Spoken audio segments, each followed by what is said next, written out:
Olá, mundo! Tudo bem com vocês? Rafa para mais um Coda Mais Fala, seu podcast de tecnologia aqui de Devaria, Start, Verso, todas as nossas plataformas de tecnologia. Hoje episódio maneiro. Mais uma vez, régua alta, trouxe uma convidada aqui que a gente vai falar muito sobre comunidade, a gente vai falar muito sobre propósito, a gente vai falar muito sobre diversidade, que é uma coisa que a gente sofre muito na área de tecnologia. Então, se você já chegou agora e não conhece a gente, se é a primeira vez, já dá joinha, dá o like aí, se inscreve. Se você não conhece a gente nas redes sociais, se você está querendo estudar programação, tem um QR Code aqui do lado para você conhecer a Devaria e saber mais ou menos como que a gente ajuda pessoas também para entrarem no mercado de programação, tá? Então, papo dado, já comecei aqui falando sobre os recadinhos e vamos falar sobre ela, hein? Aqui, ó. É bastante coisa, hein? Eu vou ter que ler porque, pelo amor de Deus, né, gente? Primeiro, fundador e CEO da Programaria, que é uma comunidade incrível para as meninas e para pessoas de diversidade que querem iniciar na programação. Apaixonada por tecnologia e educação, ela é formada em jornalismo pela ECA USP. Falei certo agora dessa vez, aprendi a pronúncia. Falando da Programaria, é um negócio de impacto social com missão de transformar a tecnologia promovendo mais diversidade, inclusão e justiça, que já recebeu diversos prêmios, sendo o último World Summit Awards 2023 na categoria Aprendizagem e Educação. Foi considerada pela revista Wired como uma das 50 pessoas que expandiram a criatividade no Brasil. Olha isso, hein, gente? É eleita profissional tech do ano pelo prêmio Mulheres que Transformam e além de receber o prêmio Protagonista Digital pela ABS, pela Associação Brasileira de Empresas de Software. E Ana Chan. Que chique, sim, né, gente? Tantas, até eu fiquei assim impressionada com esse currículo. Eu quase peguei o papiro aqui, ó, pra ler essa descrição aqui. Muito prazer de receber você, é uma honra. Eu acho que o seu propósito, tudo que você está fazendo pela comunidade tech, pela questão de diversidade, que é uma coisa que a gente sofre muito, gera muito valor. Então, assim, a gente vai ter um papo muito sobre isso e eu quero ouvir e aprender muito da sua história, porque eu acho que pode transformar muita gente que está ouvindo, tá?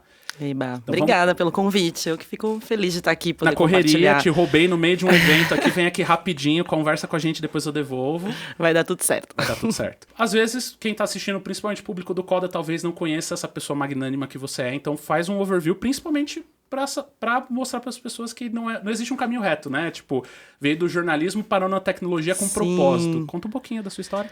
Pois é, eu sou filha de imigrantes chineses, eu sempre começo minha história por aí, porque eu acho que só isso já daria um episódio inteiro de um podcast, né? Meus pais vieram da China, meu pai veio de Cantão, adolescente, minha mãe veio de Hong Kong também, nessa idade.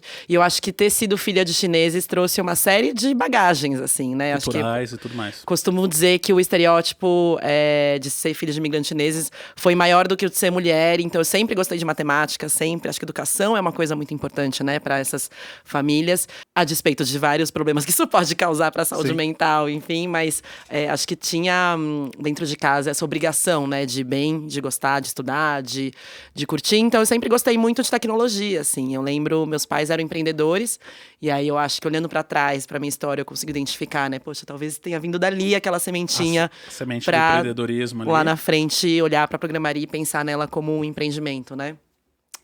Mas então eu morei no meio do mato, assim. Isso também é uma outra coisa que pouca gente sabe da minha história. Meus pais eram empreendedores, então eles tinham uma lotérica. E aí um cara da região, porque de Santana, inclusive, eu morava na Rua Doutor César, que é muito perto daqui. Embaixo, na Rua de Baixo. E aí era a lotérica do lado ali do Colégio Santa Luísa de Marilac. Pra quem tá em São Paulo, talvez consiga identificar. Meus filhos estudam no Marilac. Mentira! Gente, que animal!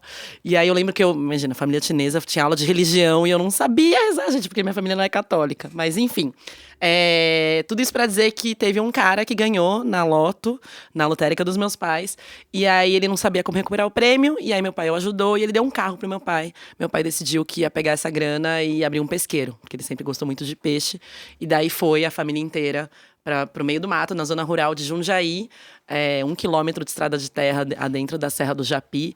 E eu odiava. Você estava com quantos anos nessa época? Eu tinha 7 anos. Então você já tinha uma certa autonomia ali e mudou completamente. E eu fui parar no meio do mato. E aí na escola, né, a gente viajava pra ir pra escola e tinha festinha de amigos e era tudo longe, eu não podia ir. Então eu odiava. Hoje eu sinto muita falta, porque imagina, eu vivi no meio do mato, né? Eu andava a cavalo, brincava com minhoca, enfim.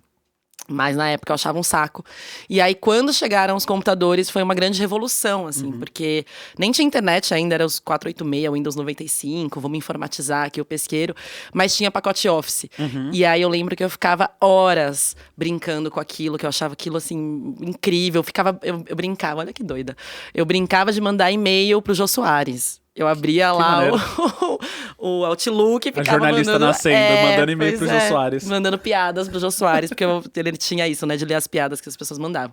E aí, acho que foi quando eu percebi que, putz, essa ferramenta aqui é animal, assim, né? Pra gente construir coisas, pra gente se expressar. E quando chegou a internet, finalmente, foi assim… Minha cabeça fez aquele gif, né? Que explode. Você fala, gente, eu posso falar com todo mundo. Eu posso aprender o que eu quiser. Eu MSN, posso… isso é maravilhoso. É incrível. Era o ICQ ainda naquela época. E aí, era a época dos blogs também, né? E foi aí que eu que acho que eu entrei no universo da tecnologia, assim, né? De falar, poxa, eu quero deixar o blog do meu jeito, o que eu faço? Precisa aprender HTML, precisa aprender script. E aí, você vai aprendendo na raça. Meu blog era aquela coisa assim, que o mouse era uma varinha de condão. Deixava um rastro de estrelinha. Aí você clicava, abria pop-up, já sabia fazer algumas customizações. Era assim, umas do cursor. Mas era incrível, eu achava aquilo incrível, assim. Só que… Então, eu já gostava, né, de internet, já via, acho que como uma ferramenta de transformação mesmo, assim, né? Eu lembro que era época do Orkut, então ficava horas ali trocando ideias, construindo, dialogando. E já gostava, então, de programação, de alguma forma.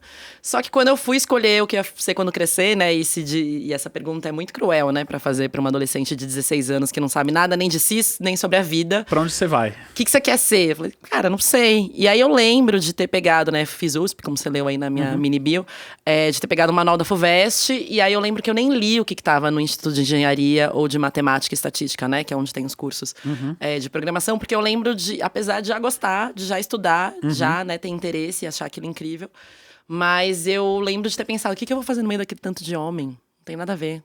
Nada a ver. Então, aí fui pro jornalismo, porque gostava de estudar, gostava de ler, gostava de aprender e queria mudar o mundo de alguma forma, acho que tem esse idealismo.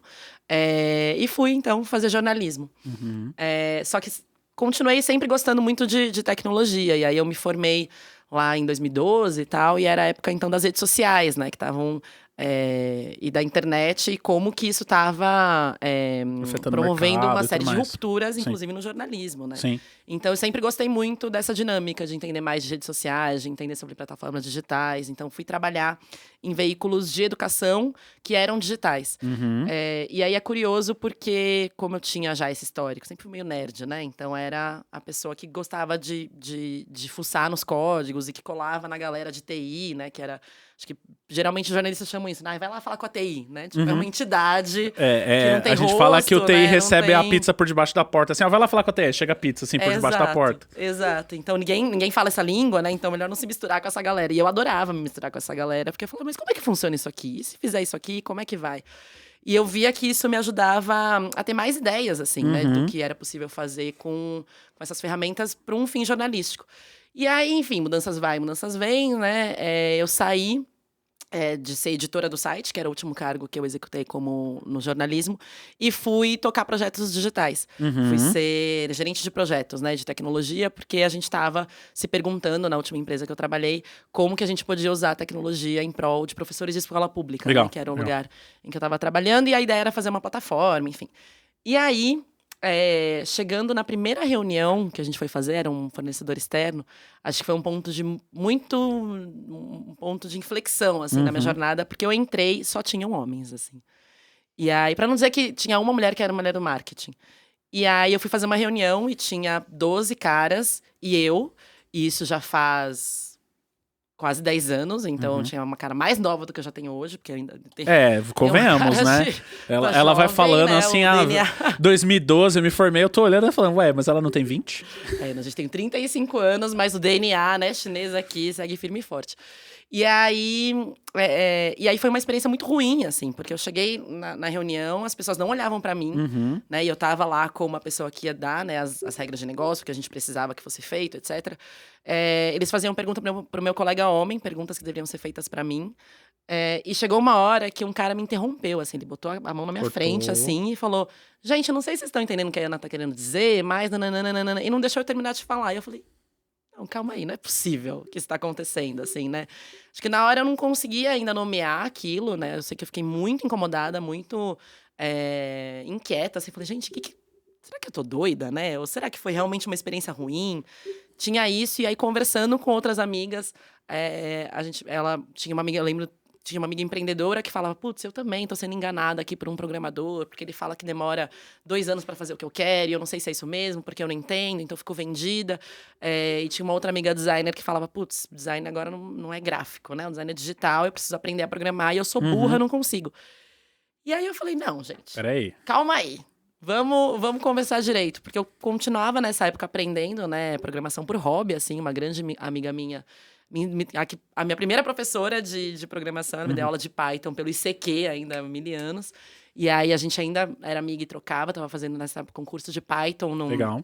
na edX. E aí eu falei, gente, vamos criar um clube de programação para mulheres.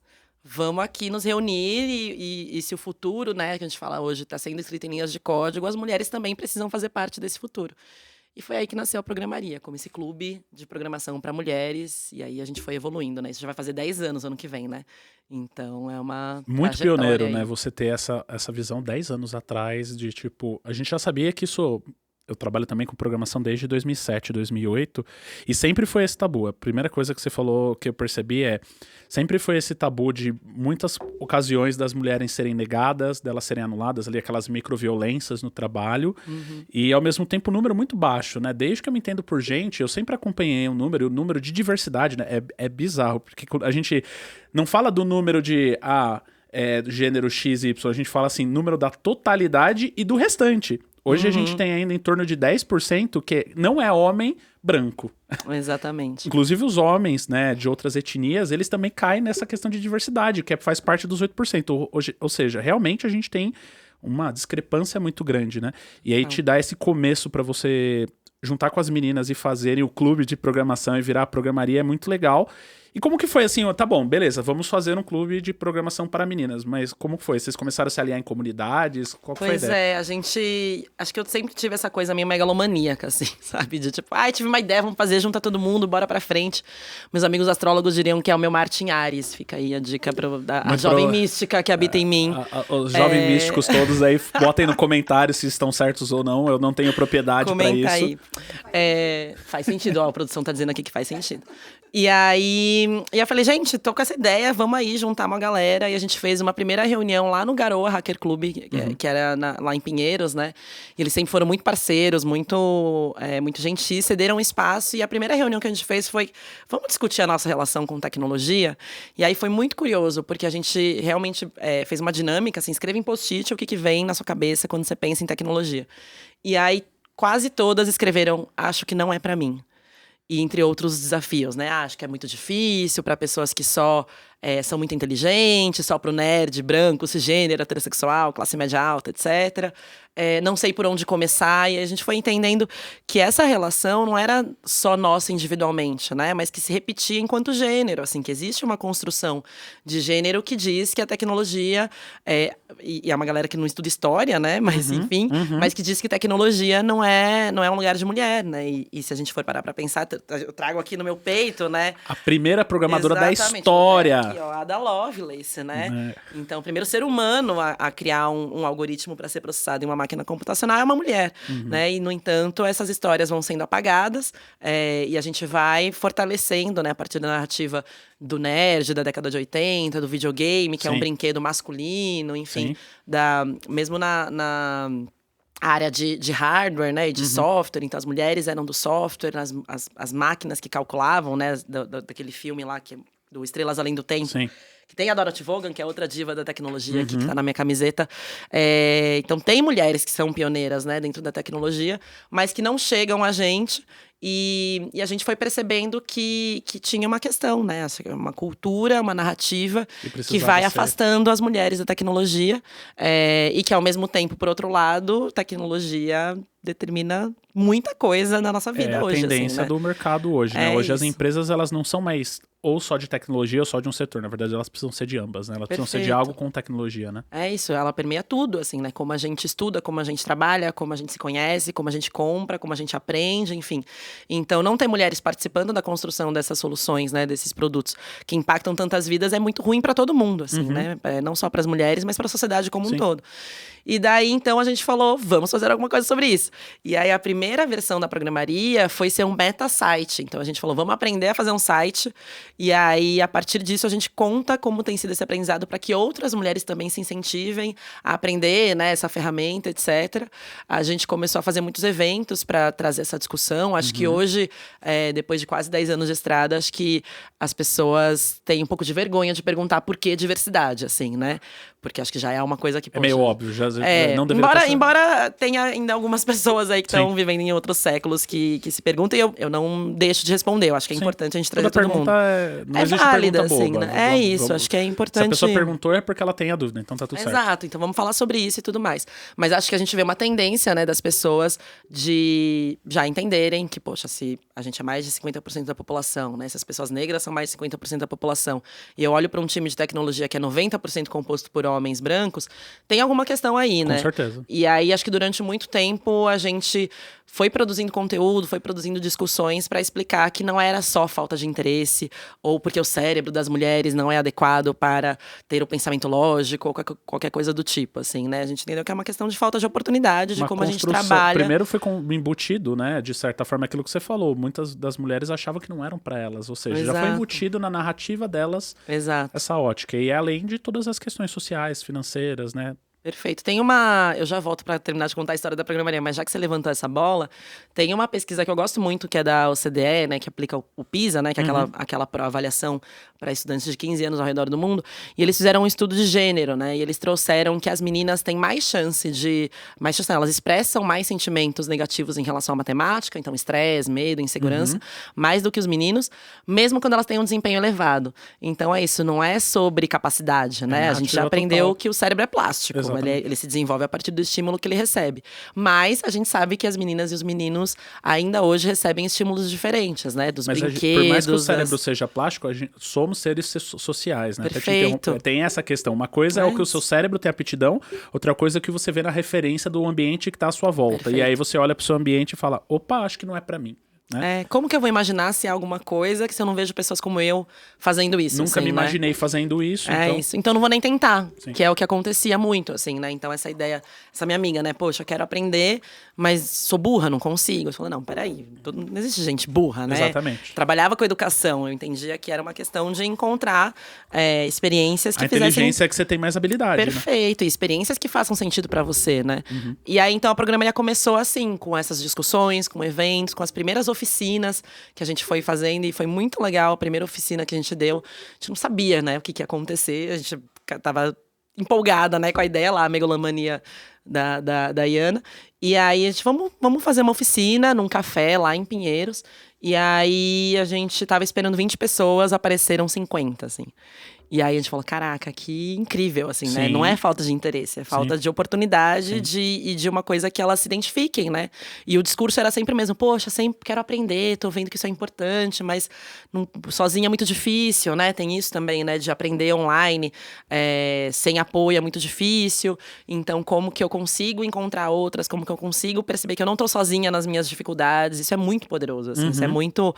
Parece trivial, né? A gente fala, você pode fazer o que você quiser. Mas…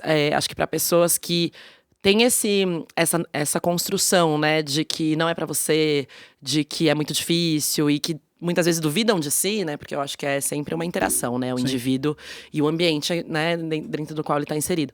Tem um desafio ali, né, de passar. E aí eu lembro que no final dessa oficina teve uma menina que falou, gente, não tenho mais medo agora de programação. Nossa, que feedback maravilhoso. E aquilo foi, isso, você falou de propósito, né, acho que foi o dia que se materializou, assim, que eu falei, cara, é isso que eu quero fazer, assim, eu quero que as pessoas não tenham medo de tecnologia, que elas possam experimentar, elas podem até decidir que aquilo não é pra elas, assim, sabe?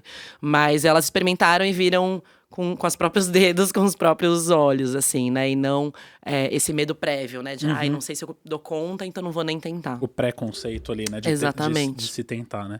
Muito legal. E quais foram os resultados, 10 anos, quais foram os resultados, assim, que vocês conseguem trazer, assim, de pessoas impactadas, de empresas que aumentaram a diversidade? O que você tem aí de cabeça que você consegue Legal. falar?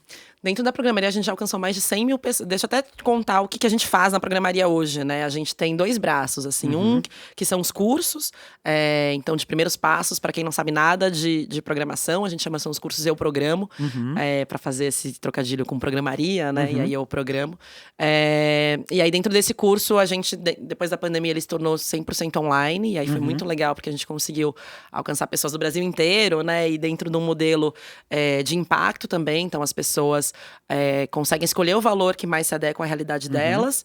E aí, com os 2 valores maiores, a gente compõe um fundo de bolsas para distribuir, né, matrículas para as pessoas você tem que uma não… pegada meio social. A pessoa paga o estudo dela, mas dependendo do que ela pagar ali, ela também tá subsidiando uma outra bolsa. Tem o valor mínimo, o valor ideal e o valor ajude outra pessoa. E aí, a gente consegue, então, subsidiar um fundo de bolsas para distribuir para aquelas pessoas que não têm como arcar com os custos. E aí, tem empresas também que têm esse comprometimento, né, com mais diversidade na área de tecnologia, entendem essa responsabilidade, né, de também promover uma tecnologia mais diversa, que também apoiam patrocinando um número de bolsas. E aí, dentro desse curso, desse novo formato, né, online, a gente já alcançou mais de 13 mil astronautas. A gente usa essa metáfora, né, de vem explorar o universo da programação. Então, são as nossas astronautas, as pessoas que fazem os cursos. Se a gente tivesse gravando esse podcast na primeira sala, né, Dri, ela ia sacar. A nossa decoração atrás da primeira sala da Devaria era um mundo, a pessoa com um computadorzinho assim, como se ela estivesse descobrindo o mundo da programação pintada na parede. Faz todo sentido ser um astronauta. Porque é uma exploração, né? Exato. E é uma exploração que a gente vai na tripulação ali, né? A gente fala, embarca com a gente, então, nessa missão espacial e especial, né? Então, porque a gente gosta muito de pensar a experiência, assim, né? De pensar realmente um ambiente que as pessoas se sintam pertencentes, né? Se um dos desafios é não se ver, como a gente consegue criar um ambiente que a pessoa fala, putz, as pessoas estão felizes de eu estar aqui, sabe? Você tem que quebrar o medo, né? Pra mim, a frase que você falou que mais sintetizou pra mim foi assim, nossa, eu perdi o medo. É isso. Então, assim, como você perde medo se você não sente que você tá no lugar que você deveria estar, seguro, né? Exato. E num lugar seguro, num lugar afetivo, assim, acho que são grandes nortes, assim, da metodologia e da forma com que a programaria faz as coisas. O que você perguntou mesmo, que agora eu já esqueci? Você estava falando das 2 coisas, aí você falou primeiro da trilha gratuita. Segundo braço, e aí agora tem o segundo braço. Bom, então a gente tem os cursos, eu programo, já foram mais de 13 mil. Esses cursos têm quanto tempo de duração, mais ou menos? As pessoas têm até 2 meses para fazer e a gente recomenda pelo menos 15 horas de dedicação. Eles têm níveis? Tem um curso mais iniciante, meio intermediário, ou eles só iniciante? Eles são todos iniciantes, mas a gente tem hoje um curso voltado para front-end e é sempre baseado em projeto, né? Então, no primeiro curso, as pessoas aprendem a fazer sua primeira página web, que é uma página da Ada Lovelace, né? Porque a gente já aproveita para contar histórias de mulheres incríveis na tecnologia. A gente tem um segundo de front-end, que aí a pessoa aprende a fazer o primeiro site responsivo, né? Que a gente introduz esse conceito e aí elas fazem um dicionário de mulheres incríveis. E aí a gente tem o de back-end, que aí é o primeiro, né, que a gente tem, e a pessoa chama Minha Primeira API. Então ela aprende a fazer um dicionário de mulheres negras também. Legal. E agora, já em primeira mão aqui para você, em junho a gente vai lançar um curso de dados, né? Então, nossa ideia com os cursos do seu programa é a gente ter diferentes áreas, né? Para que a pessoa que quer ter a primeira experiência, ela experimente e acho que a principal entrega nem é tanto o conteúdo técnico, assim, especificamente. Acho que as pessoas saem… Mas é você mostrar exatamente o universo ali pro astronauta decidir qual que é a galáxia que ele vai habitar. Perfeito. Já pegou a metáfora aqui. Já era. Aprende rápido. Já era. E é isso. E saber que pode ser, que aquilo pode ser para ela, sabe? O nosso NPS, que eu acho que é uma coisa que a gente cuida muito, assim, que é aquele Net Promoter Score, né? De 0 a 10, quanto que você indica essa experiência para uma pessoa amiga. E não é… Né? Você não indica qualquer coisa para uma pessoa que é sua amiga, né? Exatamente. E o NPS médio das ações da programaria é 92. Maravilhoso. Então, quer dizer que basicamente a gente só tem pessoas promotoras da nossa marca, assim, né? Então as pessoas gostam muito, mas isso é fruto de uma atenção ao detalhe ali e um cuidado, né, de fazer experiências que sejam realmente transformadoras, assim.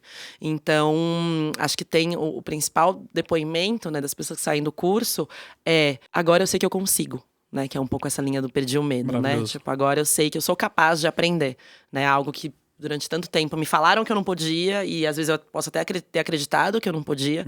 E agora eu consegui fazer meu site, consegui fazer minha API, então eu sou capaz de aprender e a partir disso ela tá solta pra brilhar no universo, assim, né? Exatamente. Então, seguir outros cursos, né? Fazer Vai pra uma Devaria, faculdade, vai pra sim. faculdade, bootcamp. E é isso que você falou, né? Não existe uma fórmula, né? Uma receita de bolo, assim. Então, acho que é muito sobre habilitar para que elas possam se ver nesse mercado. Mas esse é um novo caminho da educação que eu acho que vocês estão fazendo brilhantemente, porque na nossa época, eu e você, a gente tem a mesma idade, a gente fez a faculdade ela tinha esse papel de introduzir todo o universo para você decidir o que você ia se especializar. Então você fazia a graduação para decidir o que você vai ser, aí você faz um MBA, uma pós-graduação, e aí você se especializa.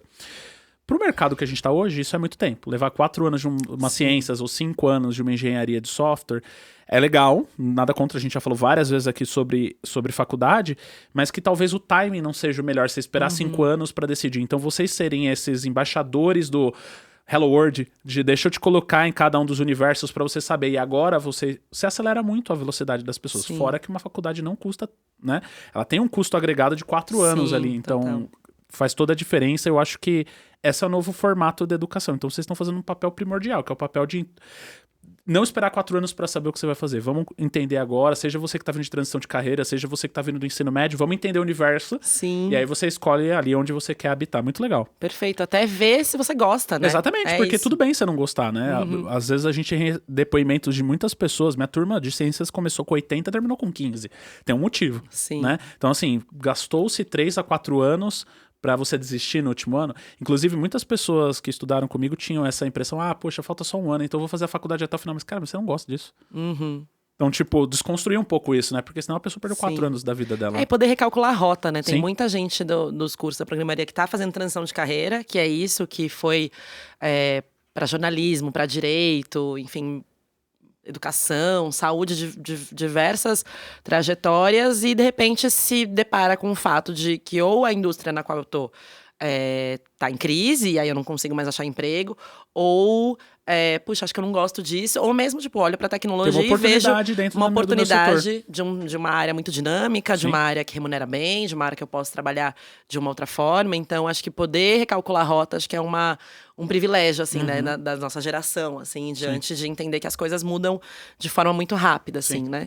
E aí, o outro braço, então, da programaria é o de conexão, é justamente de como a gente consegue desenvolver essa comunidade e conectar com empresas que tenham esse comprometimento, né? Então, a gente tem uma série de eventos e ações em que a gente traz empresas para contarem mais sobre o seu dia a dia, trazerem cases de tecnologia, né? O que elas estão utilizando, tendências e etc., de uma forma que a gente consiga ajudar essa comunidade a se manter atualizada, aumentar esse repertório e entrar e se conectar entre si também, né? Acho que comunidade é algo que eu acho muito bonito, assim, no mercado, na área de tecnologia, né? Eu acho que a maior qualidade da área de tecnologia é a comunidade. De como as pessoas se ajudam, se apoiam, trocam, né? E vão juntas mesmo, assim, né? Eu acho que é uma coisa muito bonita, assim, na verdade, assim, sabe? E ao mesmo tempo, como a gente conecta com empresas que têm o desafio, né? De trazer profissionais de tecnologia que são qualificados e, no nosso caso, né? Com diversidade ali. Dentro de um olhar de diversidade, né? Então, hoje na programaria, dentro das nossas ações, a gente já alcançou mais de 100 mil pessoas, tem mais de 50 mil pessoas na nossa base, que são pessoas que estão ali, de alguma forma, disponíveis, buscando colocação, buscando empresas. E dentro dessa base, mais de 47% são pessoas negras, assim, né? Então, dentro da programaria, a gente sempre olha muito o que a gente chama dessa interseccionalidade, né? Porque a gente fala de diversidade de gênero, e aí todo mundo pensa, mulheres. Tá, legal, sim. Mas não existe só um tipo de mulher, né? Existem mulheres cis, mulheres trans, mulheres negras, mulheres periféricas, pessoas não binárias. Então, dentro da programaria, a gente leva isso com muita seriedade, assim, né? Como porque quando a gente fala que a gente quer transformar a tecnologia num espaço para todas as pessoas, é para todas as pessoas, né? E aí a gente sabe que é um desafio, né? A gente tem, enfim, obstáculos, né? Que dentro dessa jornada também.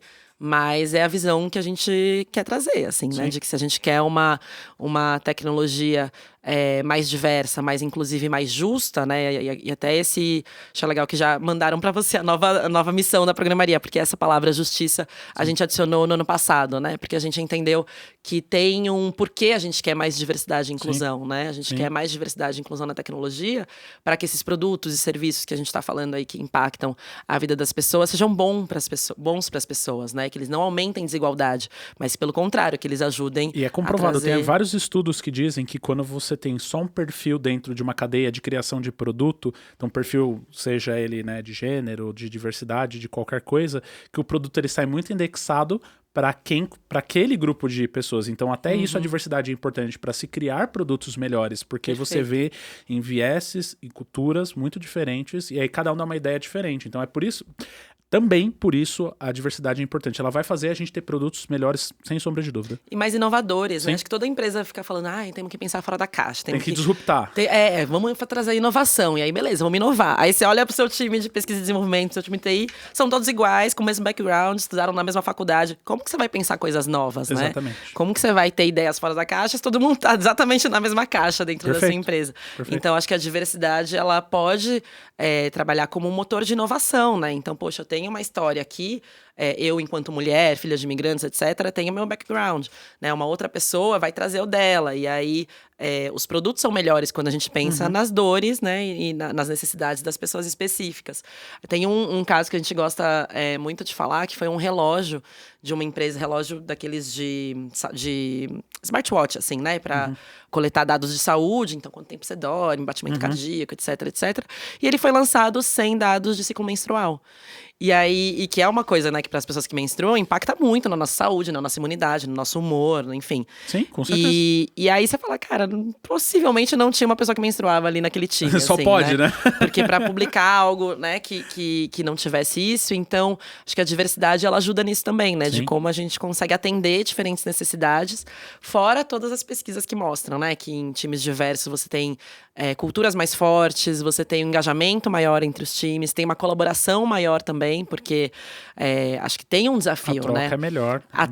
Eu acho que a troca é melhor. Ela pode ser até mais custosa no começo, mas depois, quando entra na sinergia… Eu ia sinergia, dizer isso, depende muito da cultura que encontra, né? Porque acho que diversidade é isso, é você abrir espaço para o conflito acontecer, para a divergência acontecer, né? Então a gente vai pensar diferente, a gente vai argumentar e a depender da cultura. Se for uma cultura bacana em que é saudável, né? Haver divergência e discordância com respeito, né? Com divergências construtivas, o resultado é melhor. Sim. Mas a gente vê umas empresas, né? Que falam, poxa, quero contratar mulheres, quero contratar pessoas periféricas, quero contratar pessoas negras. E aí traz, sem olhar para a inclusão, né? Porque tem essa distinção, né? Diversidade é você ter ali representado dentro da sua empresa diferentes grupos. Então, 10% de mulheres, como que eu consigo aumentar 50% de pessoas negras, enfim, etc. Inclusão já é sobre como essas pessoas se sentem dentro desse ambiente, né? Qual que é a cultura que elas têm. Pertencimento de novo, só que agora dentro da empresa. Exato, porque se eu tô numa reunião e tem mulheres na reunião, mas as mulheres não falam, quando elas falam, as ideias delas são descreditadas, ou quando elas entregam um projeto, existe um viés de avaliação daquilo, né? Enfim, você não tem uma cultura que é inclusiva, né? Você tem uma cultura que penaliza as pessoas que são diferentes. Então, acho que empresas que conseguem fazer esse trabalho, e dá um trabalho mesmo, é custoso, porque é fazer diferente do que você está acostumado a fazer há décadas. Elas conseguem ter resultados positivos, né? Aí a gente chega nos produtos melhores, aí a gente chega, né? Tem até uma pesquisa da McKinsey que fala que as empresas com mais diversidade têm mais chance de ter resultados financeiros positivos.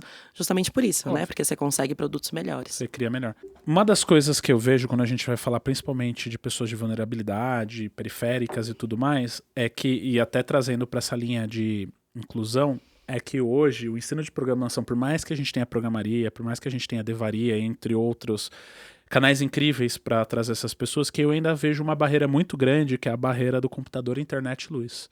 Como é que o que vocês têm passado, ou de feedback, do pessoal falado assim, tudo bem, vocês têm uma base de quase 50% de pessoas negras. E a questão delas terem computador, máquina, etc e tal, isso já chegou a ser algum tabu? Vocês já chegaram a sofrer um pouco com isso? Sim, com certeza, assim, né? Acho que o Brasil é muito grande, né? E os desafios são enormes, assim, então… Porque a gente vive na bolha de São Paulo, exatamente, né? Exatamente. Isso aconteceu muito, acho que a programaria foi amadurecendo muito, assim, ao longo da nossa trajetória, né? Esse discurso que eu trago aqui pronto, né? A gente foi aprendendo na raça, assim, né? Tipo, batendo cabeça. Então, no começo das ações da programaria, a gente não tinha um olhar pra raça. E a gente começou a se se incomodar, assim, né? Nossa, vem mulher branca, o que tá acontecendo?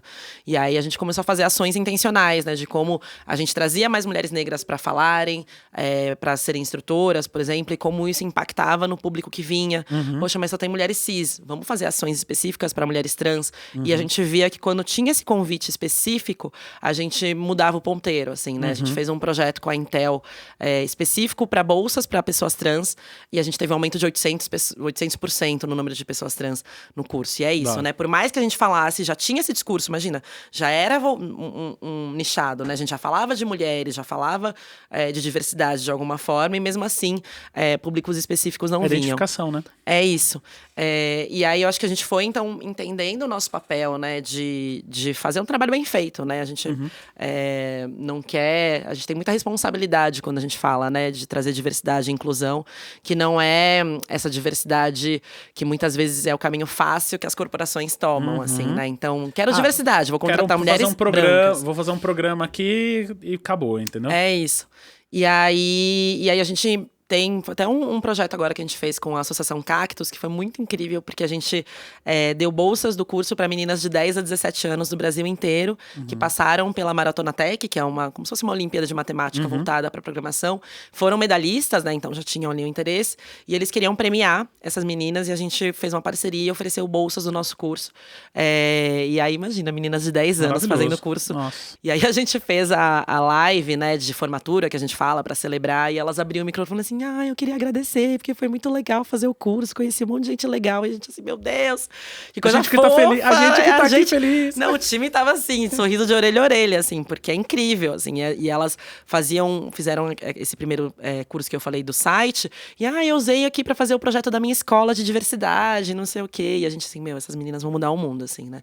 Mas a gente teve, por exemplo, nesse projeto, um desafio do computador, né, porque a gente tinha pessoas do Brasil inteiro, assim, então não necessariamente o acesso a computador e a internet é tão fácil, né? Então tem até algumas… A gente usa algumas ferramentas que tem no celular, mas não é a melhor coisa do mundo você programar no celular, né? Eu sempre falo, dá pra estudar, inclusive vai estar no nosso fluxograma, né? Dá pra estudar sem computador? Dá!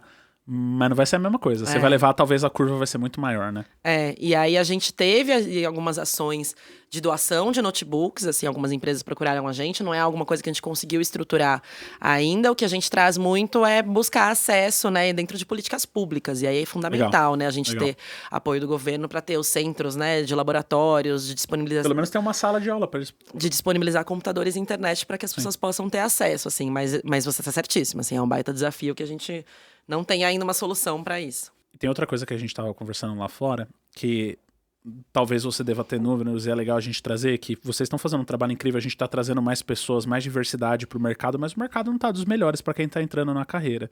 O que vocês têm recebido de feedback, da dificuldade, do tempo de preparo para o pessoal entrar no mercado? O que você tem sentido, assim?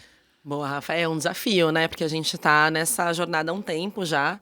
E eu acho que a gente pegou algumas fases, assim, né? Vocês devem ter pego muita flutuação, né? Então, lá em 2015, as empresas nem tinham área de diversidade. Era um tema que, assim, principalmente as grandes, né? Que é quem tem vaga, né? Tava muito iniciante, assim. Então, a gente começou a ver essa aceleração dentro dessa jornada, né? E acho que muito também respondendo a uma demanda social, né? Acho que foi, se a gente parar para pensar, 2015 lá foi o surgimento dos movimentos feministas de forma mais nas redes sociais, né? O movimento feminista já tá aí há décadas, né, gente? Mas acho que a popularização disso, a discussão mais em amplo espaço, né? Sobre isso. Parou de ser um palavrão, assim, né? Sim. Eu lembro que no começo a gente falava assim… Era pejorativo, né? Você é uma feminista, assim. Sim, eu quero direitos iguais para homens e mulheres. Acho que hoje não tem muito mais esse debate, né, dentro desse lugar, assim. A gente diverge sobre como a gente vai chegar lá. Mas a gente viu, então, esse crescimento dessa pauta dentro das empresas. E aí a gente vive ainda, né, uma aceleração da transformação digital. Então, empresas… a gente pode citar empresas aqui? Como é que Por favor. Ainda?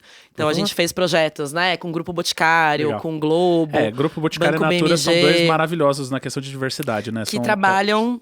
que tem isso como core, né? Que tem Sim. isso como valor. Sim. Então, mas que se você parar para pensar, não são empresas de tecnologia. Não. São empresas que passaram por um intenso processo de transformação digital, justamente porque entenderam que para correr atrás, né, Precisa ter canais digitais, mas Exato. que não é o core deles, né? Exato, e que antes tecnologia era uma consultoria, era terceirizado, e que a partir de agora internalizam, porque entende tecnologia como estratégica, né, como uma área estratégica para o negócio.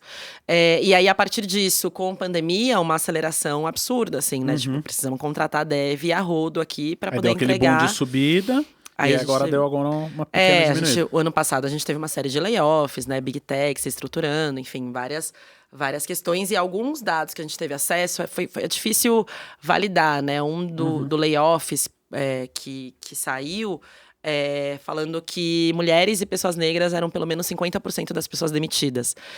E a gente sabe que eles não são eles não são 50% das empresas. Não, isso já aumenta, já volta de novo a gente andou pra trás, uma distância. Exatamente. A gente andou para trás em relação à diversidade, né? E um outro aspecto que a gente tem ouvido muito das empresas hoje em dia é: não tenho mais vaga para júnior, né? Eu preciso agora de pleno, preciso de sênior, porque meus desafios agora são outros, né? E é isso, a pessoa júnior, ela é júnior, ela demanda atenção, ela vai demandar tempo da sua pessoa sênior para ajudar a treinar. E a gente vê que as empresas têm tido menos espaço para isso, né? Eu acho que isso vai ser uma bomba relógio. Na minha opinião. Conte-me mais sobre isso. Eu acho que vai ser uma bomba relógio. Porque o que está acontecendo? A maioria das empresas, eu vejo que todas elas estão se fechando nessa questão do pleno e do sênior. Por quê? Primeira coisa, explicar mercadologicamente. O que aconteceu com o boom da pandemia é que muitas formações surgiram e as formações elas entregavam num tempo muito curto. A gente não está aqui para discutir efetividade.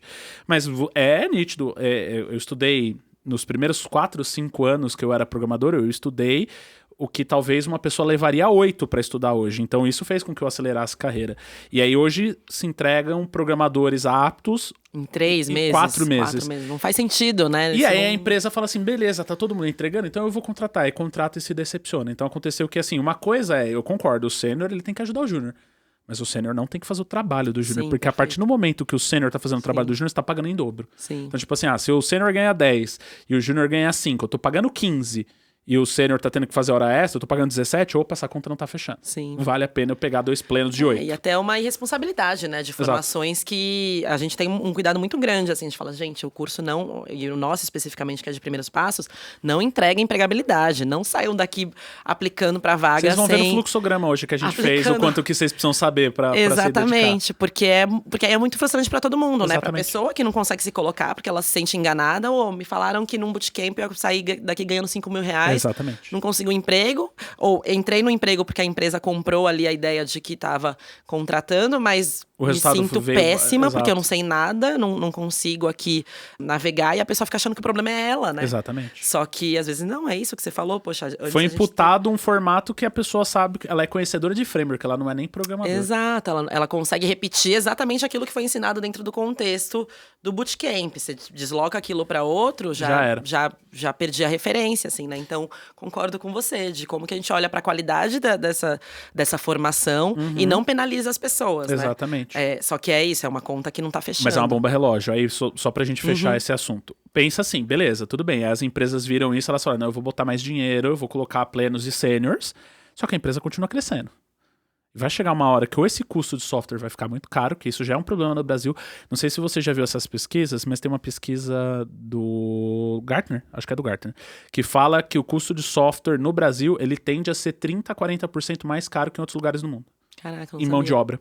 Por quê? Porque o Brasil é o campeão de sênior. Em vez de você fazer um projeto com 3 sêniors, 5 plenos e 4 júniors, você bota 10 sêniors. A diferença de custo é muito gritante, entendeu?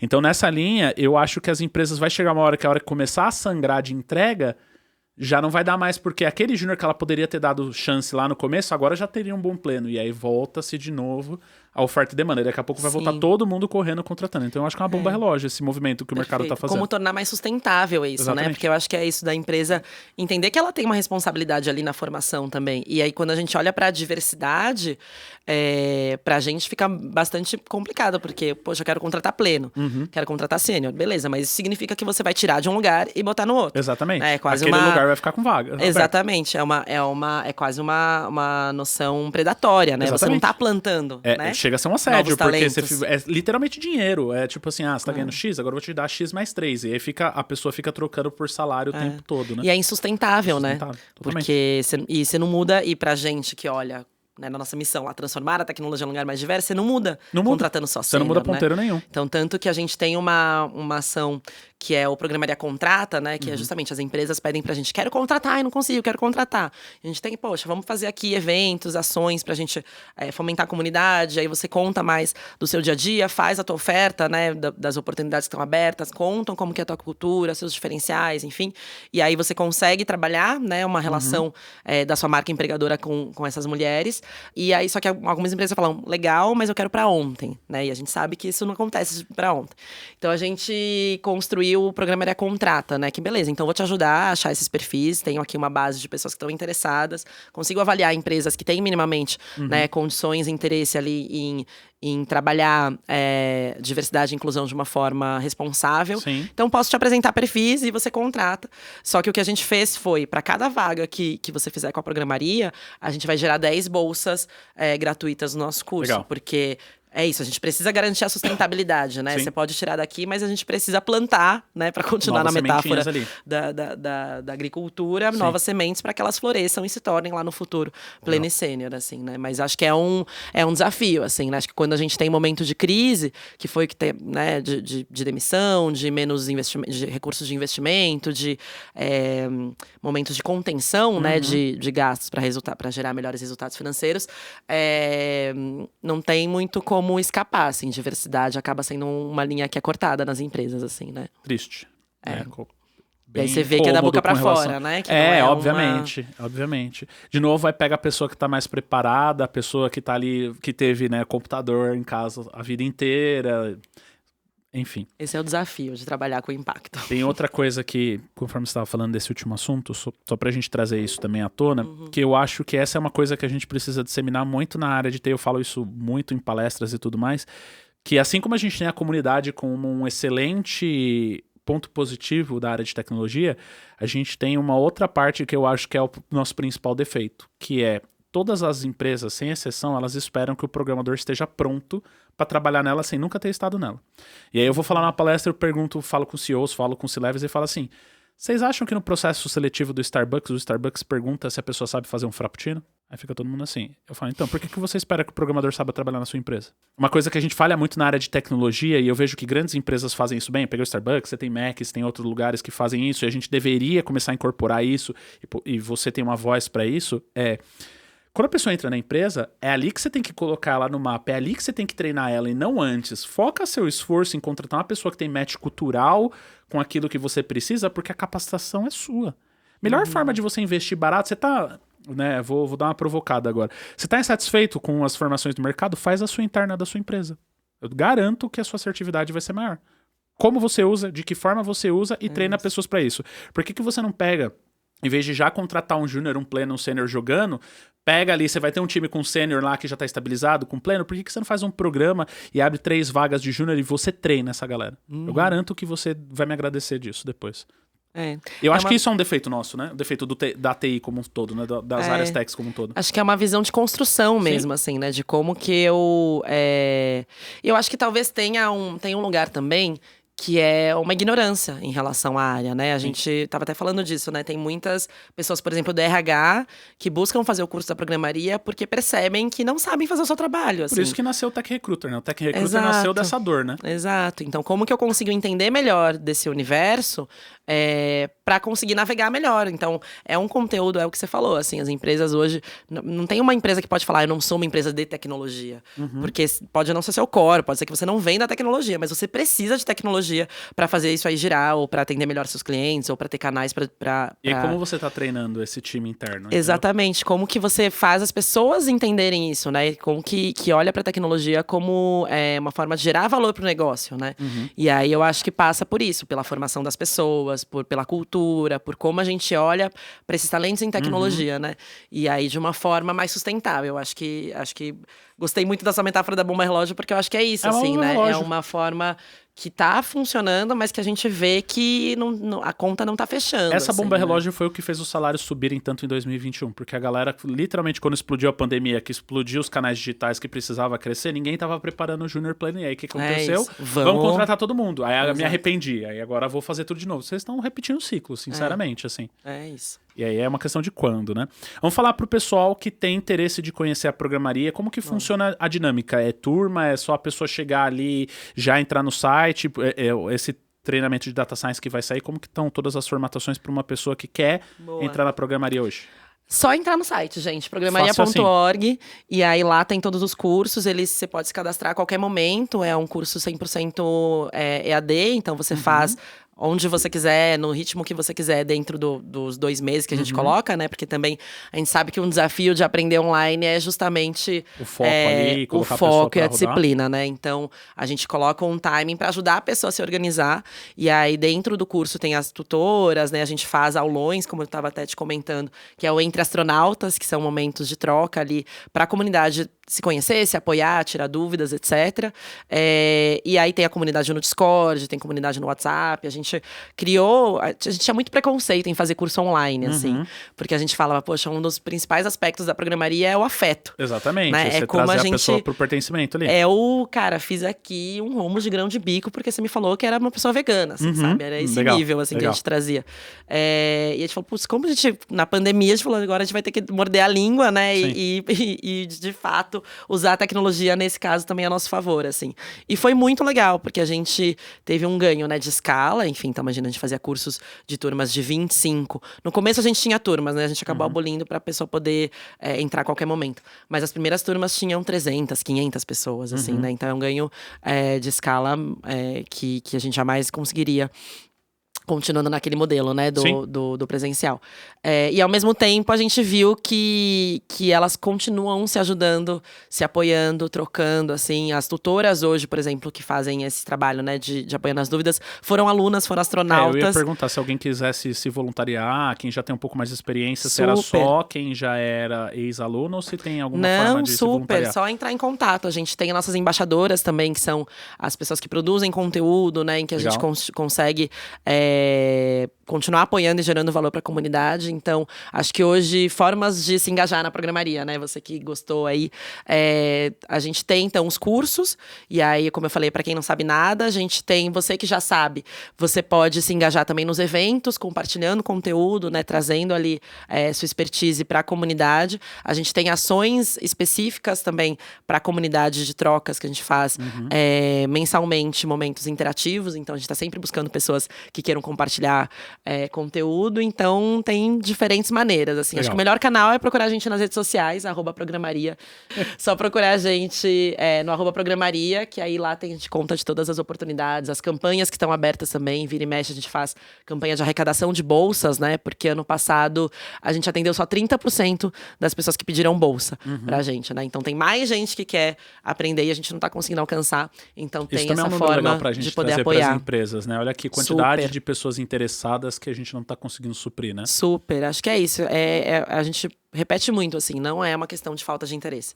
É uma questão de falta de oportunidade, né? Então, como a gente consegue ampliar isso para que mais pessoas possam ter essa chance de explorar a tecnologia e vir trabalhar, né, nessa área também. Muito legal. Pra gente fechar, pra gente mudar aqui pra sala, pra gente já mostrar o fluxograma pro pessoal, eu sempre deixo uma pergunta no final. Acho que nesse caso, eu faço uma pergunta para quem está começando e para quem está em transição de carreira, mas eu acho que nesse caso a pergunta pode ser uma só para os dois.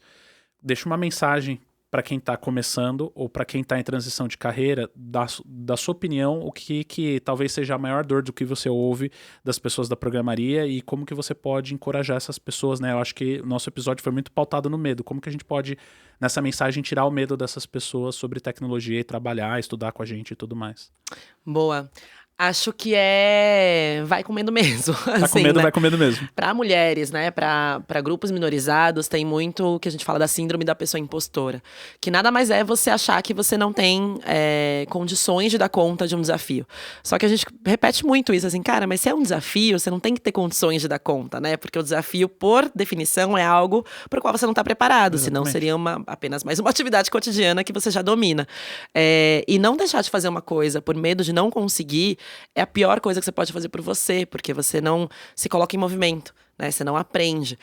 A única forma de você aprender a lidar com o desafio é se desafiando. É tentando, é errando, é seguindo em frente. E aí eu acho que o vai com medo mesmo tem um aspecto que pra gente é fundamental, que você não precisa ir sozinha. Você não precisa ir sozinho, você não precisa passar medo sozinho. Você pode ter uma rede de pessoas pra te ajudar, pra te encorajar, pra te acolher quando dá errado, né? Porque eu acho que sou muito contra esses discursos de ai, a gente se joga que vai dar tudo certo. Não, cara, vai dar muito errado muitas vezes, né? Você vai quebrar Mas a cara. Isso faz parte do processo. Você vai sofrer, e você sendo uma mulher, uma pessoa de um grupo minorizado, é possível que você ouça muita besteira na sua jornada, que você sofra muito na sua jornada, mas isso é mais um motivo pra gente continuar, assim, sabe? Porque acho que a gente só vai mudar se a gente continuar trabalhando de forma coletiva e reivindicando e falando, cara, isso não tem porquê essas pessoas sofrerem esse tipo de opressão, assim, né? Não é sobre, se acostuma, tem que ter uma casca mais grossa. Não, vocês têm que mudar.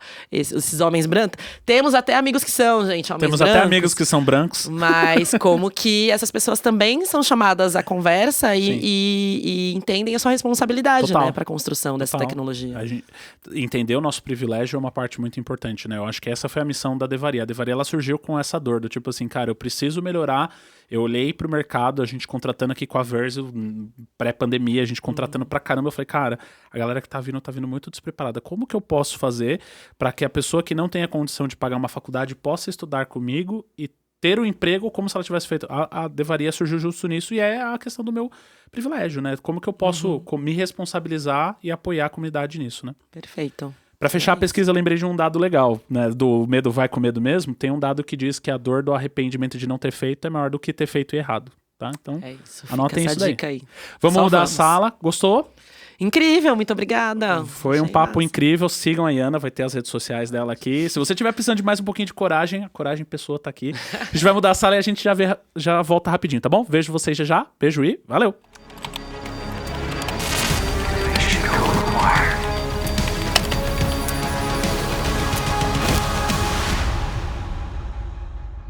Fala, galerinha, voltamos. Então agora, olho na tela aqui, a gente vai passar e eu sentei com a Iana, a gente pensou o que a gente podia trazer de valor bem legal para vocês. E obviamente que como Programaria e Devaria, a gente tem essa ideia de trazer, empoderar, né, trazer justiça ali para as pessoas dentro do ensino de tecnologia. Nada mais justo do que a gente trazer um how-to aqui, né? Perfeito. Então, a gente bolou um fluxograma onde dentro desse fluxograma vai ter o link aqui na descrição, então não vai estar difícil de você achar. Mas nesse fluxograma eu vou trazer algumas condições, já vou treinar um pouco a lógica de programação de vocês, e junto com isso eu também vou trazer algumas definições. Então, no final das contas, eu vou explicar as corzinhas, vocês vão sacar a ideia, tá? Vocês vão ver num formato macro aqui, ó, vocês estão vendo grandão para ninguém conseguir ler, não dá spoiler. Se vocês prestarem atenção, a gente tem tudo que é amarelinho. Na ótica de amarelinho, é porque são pré-requisitos, então a gente criou ali para você saber o que você precisa ter, ou pelo menos já ficar na cabeça que vai te ajudar ao longo da sua jornada. Todas as caixinhas azuis são as caixinhas dos treinamentos que você precisa fazer em ordem sequencial. É negociável isso? Me convença. É simples assim.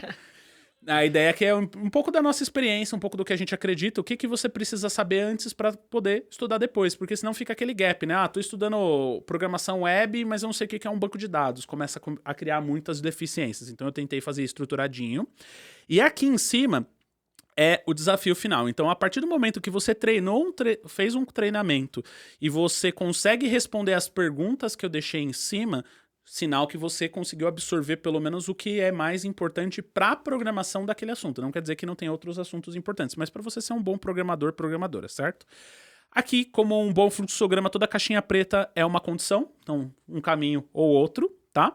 Os branquinhos são os começos e o fim aqui do loop. E aí eu coloquei algumas coisinhas a mais, eu coloquei algumas observações. Então, o vermelhinho aqui é justamente para você parar aqui e ter certeza que você entendeu bem tudo isso aqui antes de seguir.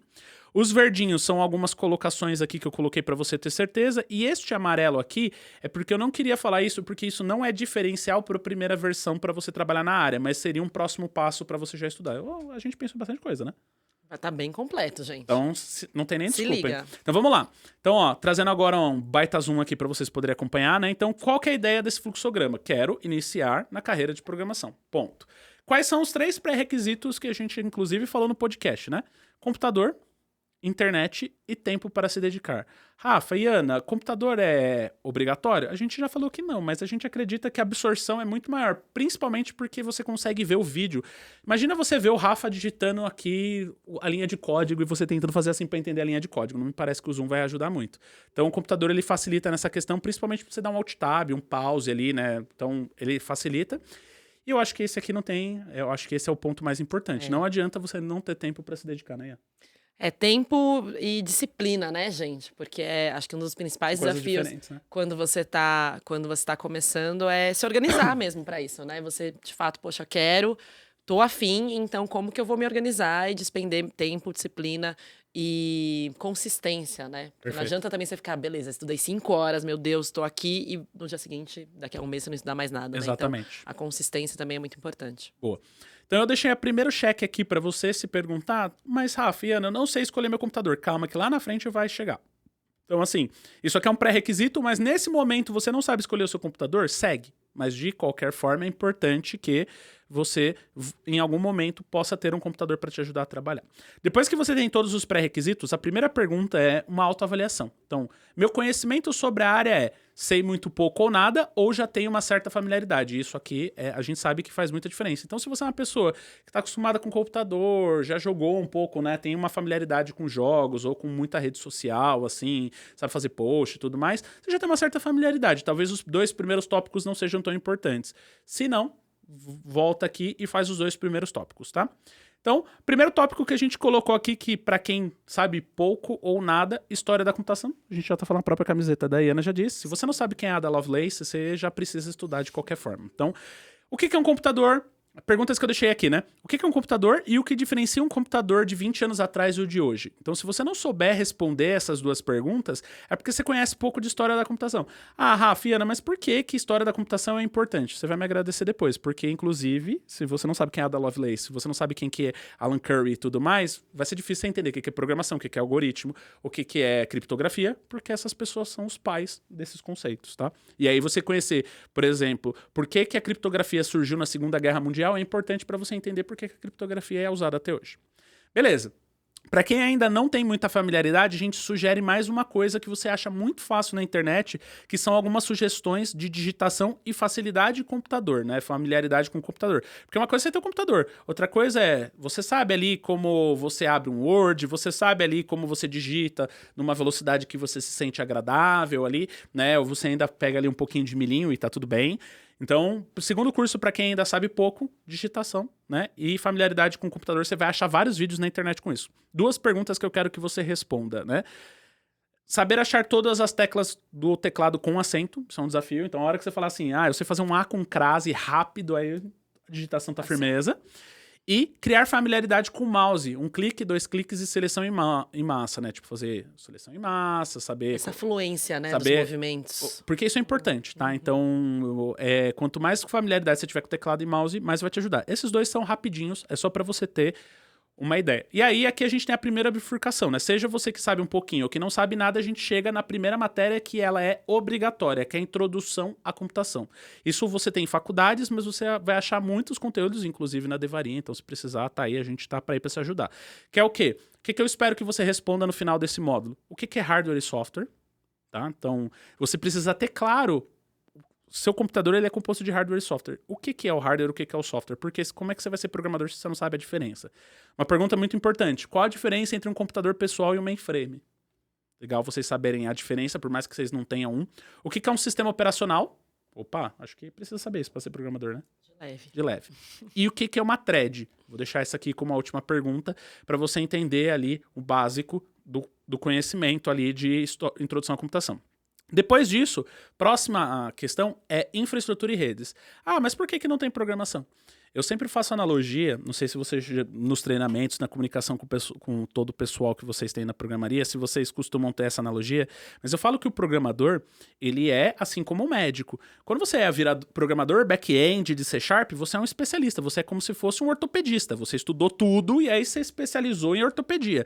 Aqui é a mesma coisa, não adianta você saber programar e não saber infraestrutura e redes, você vai ter muita dificuldade. A analogia seria mais ou menos um médico que não sabe prescrever uma receita. Ele é médico, sabe operar e não sabe prescrever uma receita. Faz sentido pra você? Se não faz sentido pra você, programador que não sabe de redes é a mesma coisa. A analogia é justa? Né? E até pra você conseguir saber navegar, né? Porque quando você vai ter essa coisa do básico, né? O que é o básico? Exato. É você conseguir entender quais são os componentes, entender como as coisas se relacionam, entender...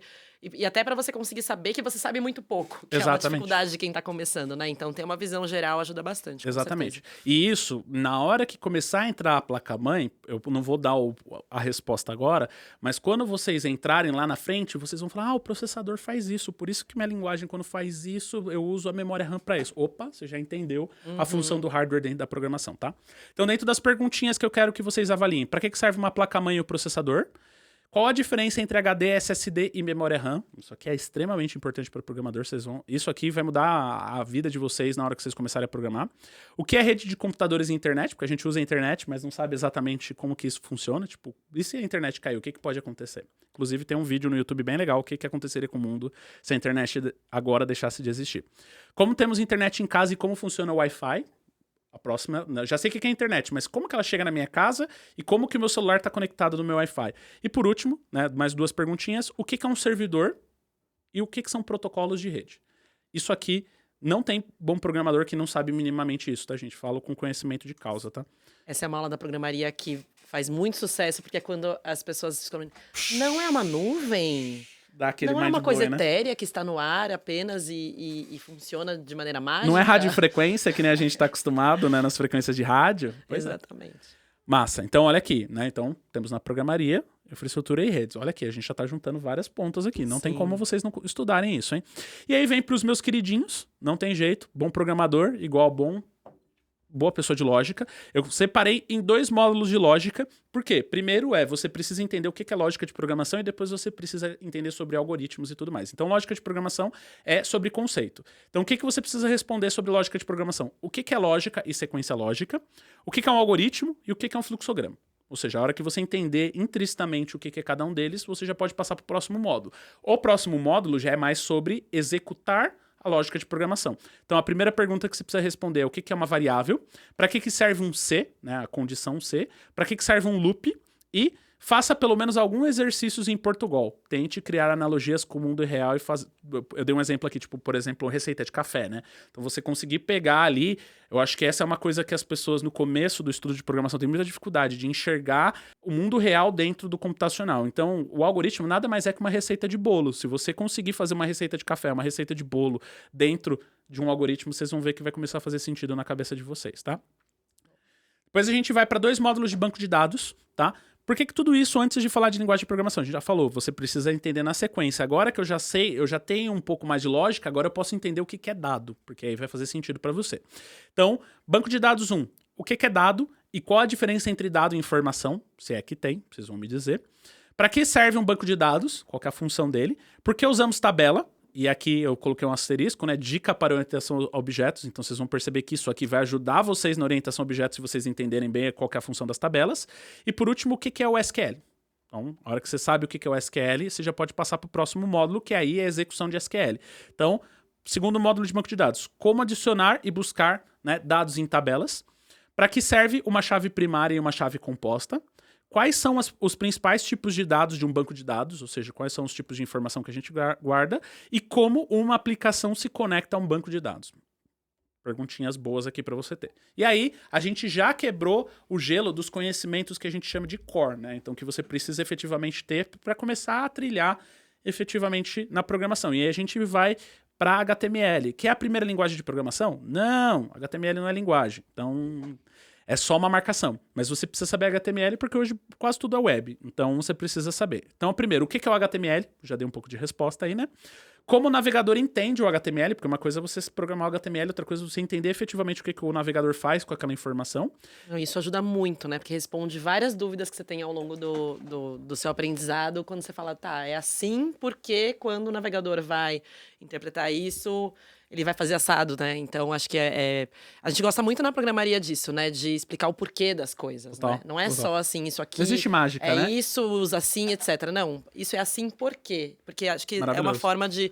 E acho que essa é uma dica boa, assim, né? Quando você estiver aprendendo, não só decorar conceitos, né, como se fosse um dicionário, né, Sim. mas aplicações e contextos e relações, né, porque eu acho que isso te dá muito mais autonomia para entender como as coisas funcionam e até começar a fazer inferências, né, de Sim. por que caminhos é possível ir, assim. Exato. E isso é muito legal porque conforme você vai criando essa cabeça mais lógica, né, e de conceito, né? Porque programação não tem a ver com matemática, né? Esse é um mito que, eu preciso ser muito da matemática para ser programador. Não, isso é mentira. Mas existe um sinônimo ali, existe uma similaridade entre a cabeça do matemático e a cabeça lógica, porque eles pensam racionalmente. Você segue uma instrução de passos e chega no resultado. Então, você não precisa ser matemático, mas você precisa ter o raciocínio lógico para ser programador, isso não tem jeito, tá? Então, quais são os principais elementos HTMLs e qual a funcionalidade, essa é uma pergunta capciosa, do header, do body e do footer no HTML. Vamos ver se vocês pegam isso aqui vai ajudar bastante vocês.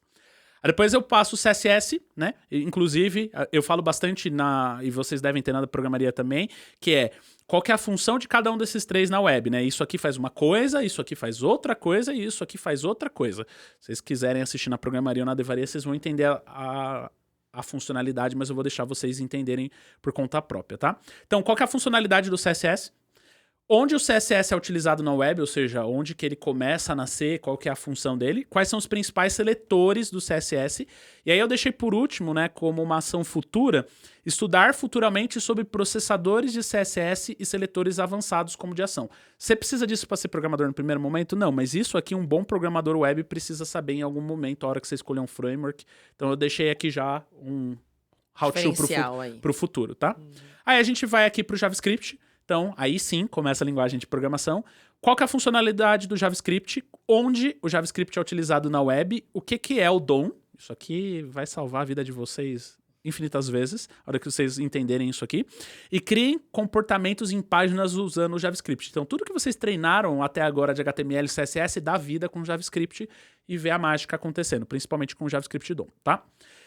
Mas, Rafa, por que você colocou de volta a redes no lugar de JavaScript 2? Porque aqui vem o primeiro gap. A gente começa a falar web e a gente vê um gap muito grande. O nosso web precisa se conectar com alguém, com um banco de dados, etc e tal. E por onde isso nasce? Então eu volto para redes, tá vendo como redes é importante para programação? E aí eu venho aqui e faço uma pergunta. O que é o protocolo HTTP? Não sei. Opa, volta em redes lá em cima, porque você precisa saber disso.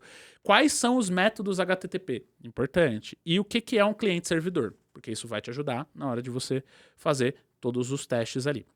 Até aqui, firme? Quer comentar alguma coisa? Não, quero fazer o merchan, né? Porque os cursos da programaria... Por favor, gosta assim. Desses conteúdos Por todos. favor. Né? Então, foi o merge aqui, né? Vocês têm o melhor do mercado. Devaria e programaria, a gente já tá muito próximo, né, Rafa? Por favor. Assim. Então, assim, se vocês não forem lá agora e não comprar esse curso, vocês estão vacilando, já tô avisando, hein? Beleza, voltando depois pro JavaScript, aí o que a gente tem? Agora sim, como realizar uma requisição HTTP no navegador. Boa, então isso já começa a dar umas perguntas mais capciosas. O que são bibliotecas e como adicioná-las a um código? Pergunta importante. O que são frameworks e a diferença entre lib e framework, né? Lib nada mais é que bibliotecas, tá? Eu só encurtei aqui. Então, qual que é a diferença entre bibliotecas e framework, tá? E crie comportamentos em páginas usando JavaScript agora, né? Com tudo isso que você aprendeu. Requisição HTTP, usando libs aqui, etc e tal. E aí eu deixei um warning aqui, né? Agora vou estudar linguagens, né? Errado. Já botei aqui sinal vermelho. Por quê, gente? Porque agora vem a grande questão. Muitas pessoas, principalmente quando elas vão para a linha de estudar web, elas vão aprender muito a programação reativa, a programação funcional. Só que todo o nosso paradigma de programação eficiente até hoje não inventaram um paradigma melhor que o paradigma de orientação a objeto. Existe orientação a aspecto, entre outras coisas, mas eles são bem mais avançados. A orientação a objeto, ela vai dar um norte muito forte de você tangibilizar este copo dentro de um programa, ou como este celular comporta dentro de um programa. Porque aí você começa a enxergar isso aqui é isso aqui no mundo real. Isso aqui é isso aqui no mundo real. Então, a orientação a objeto ela é muito importante, tá?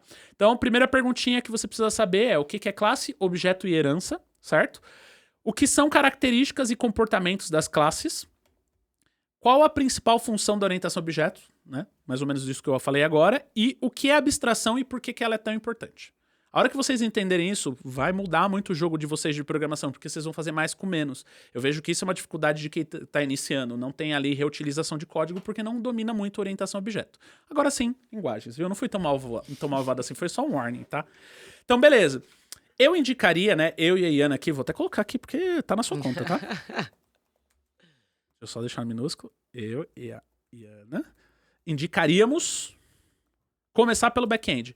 Mas por que, Rafa e Ana? Por que eu vou começar pelo back-end? A resposta tá aqui do lado. Porque você já viu um pouquinho de front e agora você precisa saber tudo antes de se especializar. Lembra que a gente falou do médico? Não adianta você agora decidir, não, agora você é ortopedista. Mas calma, cara, você nunca fez ali um exame, uma radiografia? Não adianta nada, você precisa continuar estudando. Então, eu sugiro, já que vocês já viram JavaScript, dá uma olhadinha no back-end, tá? Eu não vou ser, nesse ponto, eu vou usar o que a gente acredita aqui na Devaria, a gente é muito agnóstico com relação à linguagem, vou seguir o mesmo conceito de ser agnóstico. Então, aqui, ó, primeira dica, não escolha a linguagem, deixa o mercado e ela escolher você.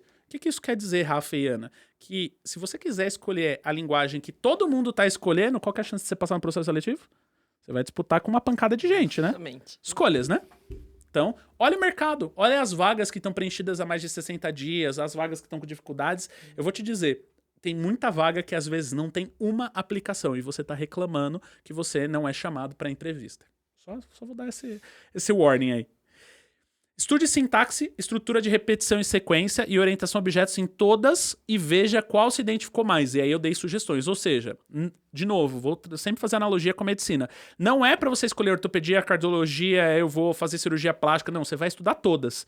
Quando você souber minimamente todas essas, aí você escolhe uma para se aprofundar. Por quê? Porque às vezes a gente passa, principalmente nesse modelo de agilidade que a gente passa por uma linguagem, acha ela legal e segue ela para o resto da vida.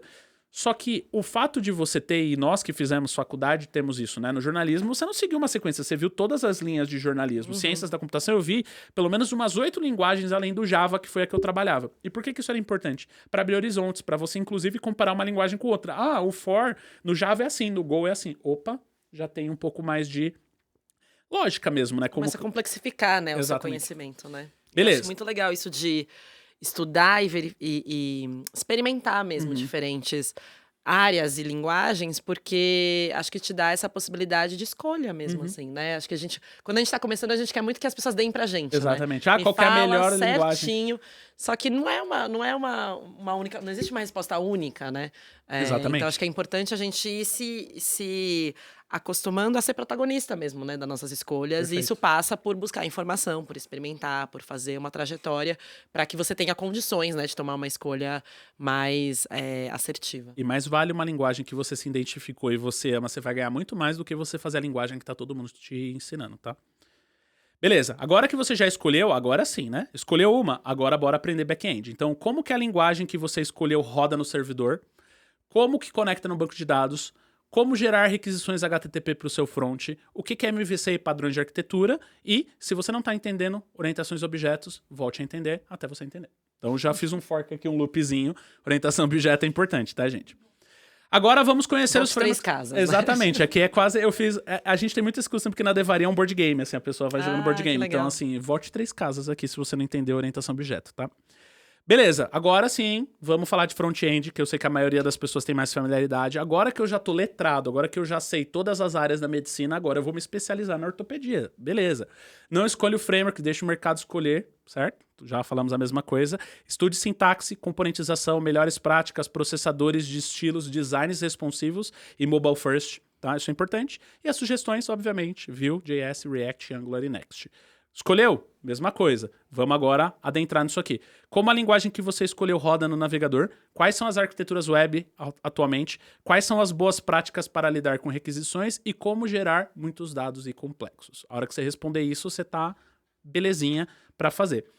Próxima coisa. Ah, mas aí eu já posso me inscrever numa vaga? Calma, eu vou dar uma última dica para você poder mostrar um pouco mais de serviço. Isso aqui você poderia pular essas duas coisas, mas isso vai te gerar uma diferenciação nos processos que muitas pessoas não têm.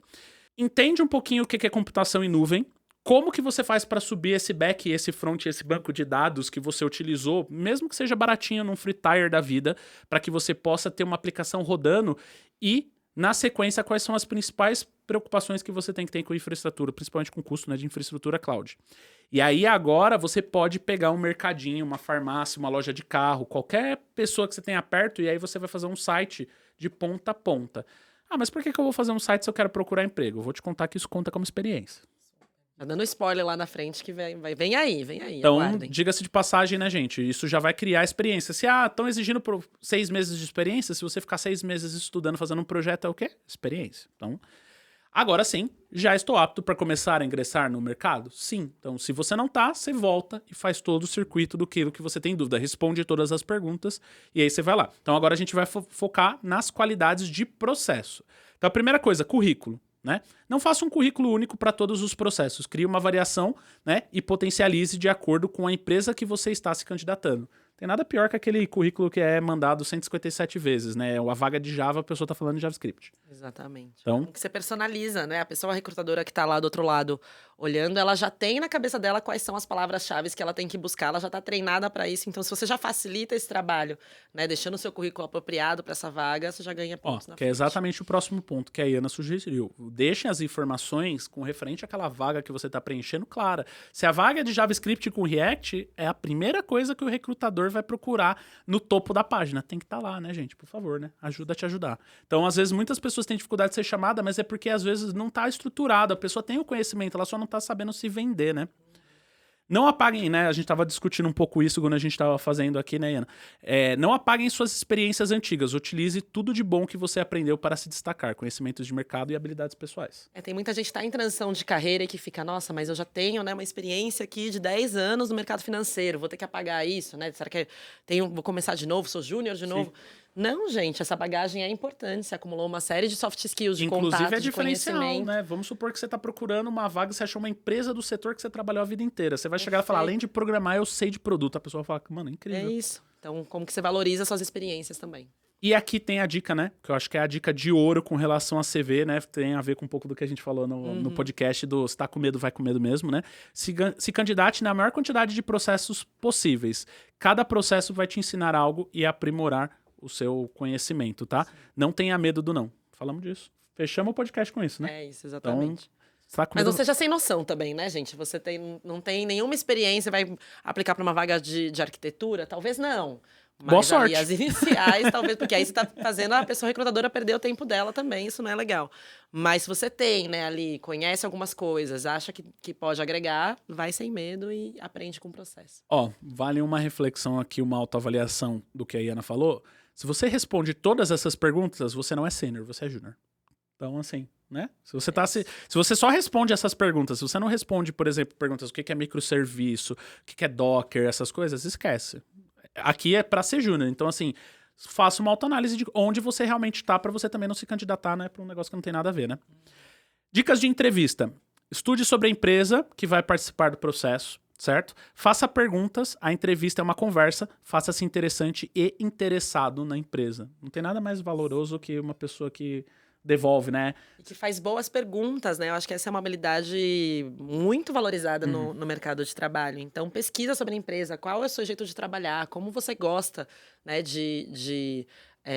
da cultura de uma empresa, né? Acho que é importante conseguir fazer perguntas que te ajudem a decidir se aquela empresa é para você ou não. A gente, às vezes, fica muito querendo responder corretamente a pergunta, né? O que será que a recrutadora quer que eu responda? Você tem que ser o mais honesto possível, exatamente, né? Para realmente verificar se tem match, né? E o match tem que ser duplo. É isso. Então, assim, cara, vamos focar em ser interessante, né? A gente acredita muito nessa linha. Seja interessante na entrevista. Isso, com certeza, vai te colocar na frente de muita gente, tá? Pergunte sobre o projeto, acho que isso é uma coisa, né, que eu e a Ana concordamos muito, essas duas aqui, que é pergunte sobre o projeto, dia a dia, como será o seu trabalho em equipe, liberdade, entre outras coisas. Você não tá fazendo um favor para a empresa não tá fazendo um favor para você. Você tem que estar feliz ali. Então, se você não pergunta, se você não sabe como que é, você tá assinando um contratinho ali do negócio que você não tem certeza se é bom para você, que é, por sinal, a última dica, né? Por mais que você queira a vaga, veja se a empresa conversa com seus valores, né? Convenhamos, né? Você vai ser infeliz só por questões de salário, tem muitas outras formas de ganhar dinheiro. Exatamente. Né? Depois, as últimas duas coisas que a gente deixou que fazem a diferença para quem tá tendo muita dificuldade de ser chamado às entrevistas, que é networking e portfólio. Então, dicas de networking. Participe de eventos e comunidades, como a programaria, a gente já tá falando aqui, pelo amor de Deus, né? Aumente a sua rede de contatos intencionalmente. Network não é só pessoas da área. Às vezes um conhecido tá precisando de uma ajuda técnica e você pode ajudar. Às vezes a gente fica muito com medo de falar o que a gente tá fazendo, estudando, né? Tá com medo, vai com medo mesmo, a gente fala muito disso. Sim. Mas se joga ali, se faça, né? Se venda num formato que às vezes a pessoa vai falar assim, quer saber, eu tô precisando de um site, você não quer me ajudar com esse site? Não, pronto, você já pegou um freela, uma experiência, já vai pagar umas contas. E acho que é saber os seus valores, saber o que você tá buscando, né? Exato. Saber o que você pode oferecer, como você pode ajudar as pessoas, porque acho que o networking, as pessoas ficam com medo, né? De, vou fazer contatos por interesse. Gente, estamos no mercado profissional, isso acontece o tempo todo, né? Então, como a gente pode ser mais estratégico? Sim, eu quero um contato na empresa tal, porque eu gostei da empresa, etc, etc. Posso oferecer isso ou aquilo, tenho outros contatos também. Então, acho que é muito olhar para si, entender o que você pode oferecer e o que você está buscando e como que você usa isso ao seu favor, né? Tem vários relatos, né, de gerentes, coordenadores, C-levels, que falam que às vezes foi abordado por alguém, aquela pessoa se passou tão interessante que ele foi lá e abriu uma vaga que não existia. A gente entrevistou o Fred, né? O Fred foi um caso aqui, né? Hoje ele é CEO da Meteor, e quando ele entrou na Meteor, não tinha a vaga dele, mas ele mostrou tanta paixão pela Meteor que ele foi lá e o cara abriu uma vaga e falou, não, você precisa trampar. Isso é uma coisa que encanta muito, né? Sim. Vontade de fazer as coisas acontecerem. Sim, isso faz brilhar os olhos. Ó, outra dica aqui com relação a networking, né? Gere valor para a comunidade, né? Contribua com artigos, dúvidas, meetups, para programming, seja voluntário em eventos, se faça interessante nas comunidades que você participa. Uma coisa é você entrar na programaria, outra coisa é como que você pode ajudar a programaria. Isso com certeza vai gerar muitas conexões para você. Participar ativamente, né? Uma das tutoras que hoje está lá com a gente foi uma aluna que fez o curso e ela ficou nos espaços, nos grupos, e ela ajudava outras pessoas o tempo todo. Até que a gente falou assim, gente... precisamos ter essa pessoa. É isso. A gente fez... Isso acontece muito, gente. Com a Devaria eu tenho o mesmo case. Eu tinha um aluno de uma das turmas que, cara, que ele respondia tanto, fazia as coisas que a gente trouxe ele pra dentro. É isso. Tem como, né? E aí, por último, só pra gente fechar aqui a trinca, né? Pra vocês irem super bem nos processos, portfólio. Coloque todos os códigos pertinentes. Ninguém quer saber de Hello World. Tente criar dores reais, né? Projetos reais. Então aproveita lá. A gente já deu a dica aqui, né? A dica aqui de criar o projetinho do mercadinho, faz mais de um site, faz mais de um back-end. Tenta ter isso no portfólio. Mas não adianta ter um portfólio, se você entrar no meu GitHub, você vai ter, sei lá, 180 projetos. Será que todos esses 180 projetos são interessantes para o recrutador? Ele vai olhar todos? Possivelmente não. Não, e geralmente fica ordenado pelo último que eu mexi. Será que o último que eu mexi é o que eu quero para aquela entrevista? Então a próxima dica é, assim como você vê, sempre envie os portfólios pertinentes à vaga, os mais interessantes. Olha dentro do seu portfólio, não, eu estou participando de uma vaga de Java, deixa eu ver dentro do meu GitHub o que eu tenho de Java, tá? E ajusta no currículo isso. E por último, né, manter o portfólio e dados das redes atualizados. A gente vê que a galera... faz a primeira vez, aí dá uma desanimada, fica 6 meses sem mexer no GitHub e no LinkedIn. Isso tende a jogar você lá embaixo pro algoritmo, tá? Dica pra caramba, né? Bastante coisa, né, gente? Tá facinho, assim. Tá facinho, agora é só assim. fazer. Agora é só fazer. Mas aqui eu acho que é legal pra gente fechar, né, que agora é só o começo. Persista que o seu sim virá. Mas o mais importante pra gente trazer pra cá é que isso aqui, vocês perceberam que nem eu nem Ana falamos de tempo, porque o tempo é muito individual. A gente não tá aqui pra colocar régua em ninguém. Mas a gente tá aqui pra dizer o caminho. Se você vai levar 1 ano, 2 ou 3, a gente quer que você só persista, né? Persista que você vai chegar no seu tempo. Mas não desista e não se compare com o amiguinho do lado, Eu ia né? falar isso, porque se tem uma coisa que desanima as pessoas é essa comparação com os outros, né? Meu amiguinho chegou em 6 meses. Parabéns pra ele, você não sabe. A realidade dele é a sua, o tempo de dedicação. Os desafios. Então, assim, você tem seu tempo, ele tem o dele, tá? Só persista que seu sim virá. Gostou? Mandamos. Ficou muito bom, hein, gente? Fiquei... Vocês comentam aí se vocês gostaram. Deixem no comentário se isso ajudou. Compartilha aí, manda lá nas comunidades que você participa. Já começa a participar das comunidades compartilhando isso aqui. E quero ver você no próximo episódio. Volta? Me convida, volto com certeza. Muito obrigada pelo convite. Sigam a Ana, que ela é incrível. Gente, mais uma vez, obrigado. Nos vemos no próximo episódio. Beijo, beijo e valeu! Valeu, gente. Tchau, tchau.